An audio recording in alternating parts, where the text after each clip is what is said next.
Ready? Start.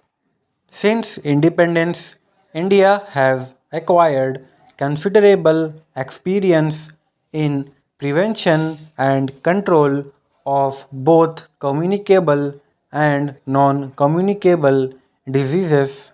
While we could successfully eradicate many deadly diseases like smallpox and guinea worm and are on the verge of eliminating leprosy, we are now facing the problem of resurgence of serious communicable diseases like malaria and tuberculosis. While we thought that we had eradicated malaria from the country, it has now come back in a highly virulent form in the country. It has now come back in a highly virulent form in some areas here, almost fatal. So far as TB is concerned, roughly about 15 million Indians are infected with the disease, and every year more than 1.2 million are getting added. Hundreds of thousands die of TB each year. However, the most serious public health challenge that the country is facing today is of HIV/AIDS that is just a decade old in this country. AIDS is a global problem, sadly, with a strong Indian dimension. More than 20 out of 100 adults in Africa face death in the next 10 years. In one African country, population growth will halt in the next 4 years. In another African country, life expectancy will drop from a high of 61 years in 1990 to only 41 years next year. What is happening?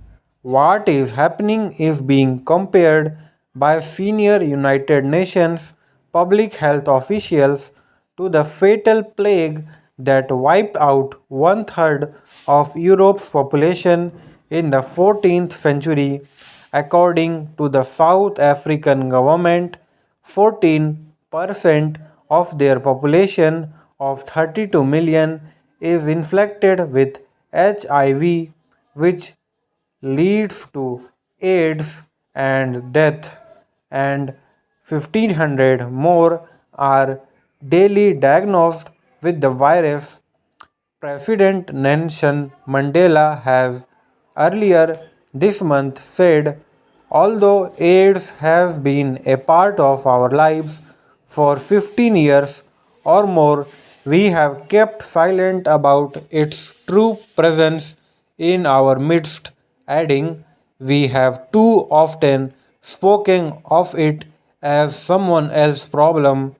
That is South Africa's situation, and there is President Mandela's recent statement. I have taken the liberty of referring to Africa and quoting President Mandela because our situation is also alarming and could become frightening, and we too speak of AIDS as someone else's problem. Look at our own AIDS situation. The health ministry puts the figure of HIV infections in the country till now at to 4 million.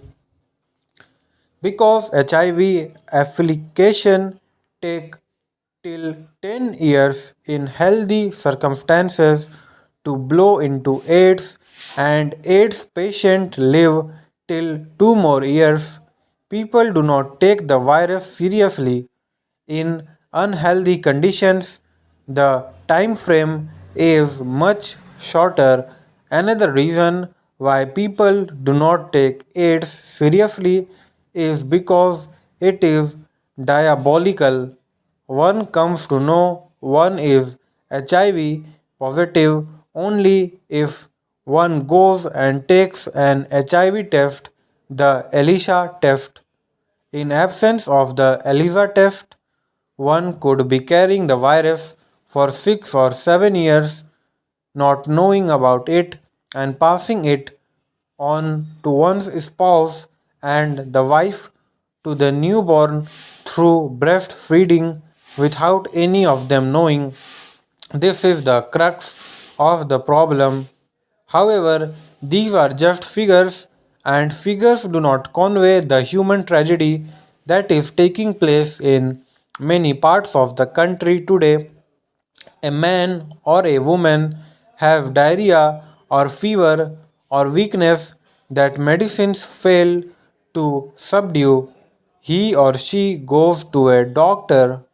The doctor suggests a blood test. The person tests HIV positive. The test is repeated.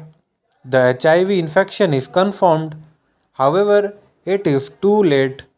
The person's partner is already infected and the couple's child is also infected from breastfeeding. The first infection is almost 5 to 6 years old. There is no cure. All three must die, and I know they die. How many such nuclear families are already condemned to death in our country today? How many will be condemned to death in the next decade?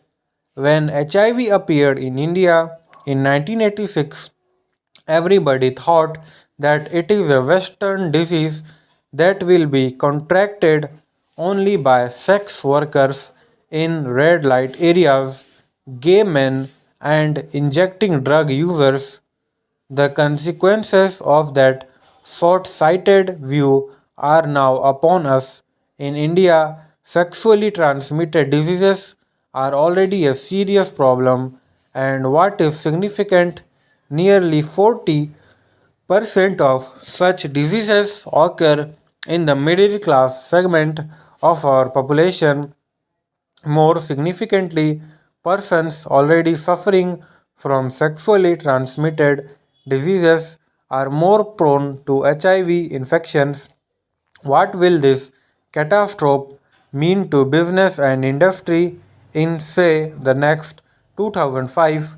Since the HIV/AIDS affliction is mostly in the productive age group of 18 to 40, this could have serious consequences for our economy. Already, half the new infections in India are in this age group. Business and industry must take a hard and urgent note of this reality and act to increase awareness about AIDS and spread the message around. Stop.